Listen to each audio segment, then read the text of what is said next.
Kahit umuulan, kahit may baha, hindi tayo mapipigil. Ngayon ang araw ng pagsundo sa mahal na Nazareno para ituloy ang misyon ng paglalakbay ng hari. Dala ang pananampalataya, dasal at debosyon sapagkat hindi hadlang ang panahon kung ang tinutugon ay panawagan ng puso. Tara mga utol, sunduin natin ang hari.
Kahit bumubuhos ang ulan at umahampas ang hangin, tuloy pa rin ang lakbay ng mahal na Nazareno. Sa bawat patak ng ulan, dala ang biyaya. Sa bawat hakbang, kasabay natin ang Panginoon. Walang unos ang makakapigil sa pananampalataya ng debotong Pilipino.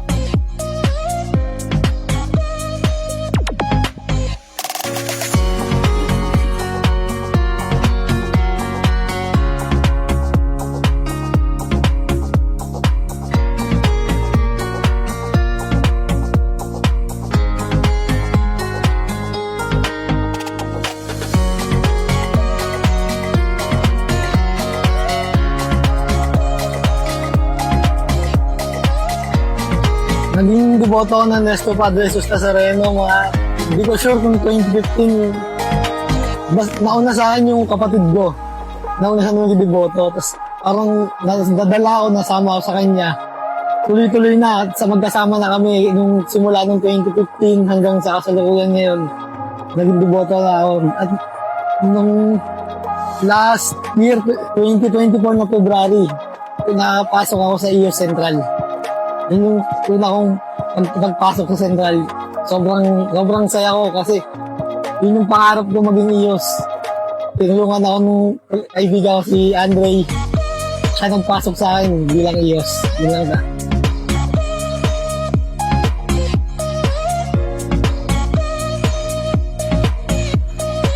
Ang dahilan ko ba't nagmamanata ako sa Nazareno, una, gusto ko mapalapit sa kanya. Gusto ko siyang makilala pa. Kasi hindi naman porket Nazareno nakikita lang. Hindi naman natin nakikita na nasa pastasyon ng prosesyon. Iba yung panata nung makikilala mo si Ismael Nazareno doon sa loob ng dambana niya eh.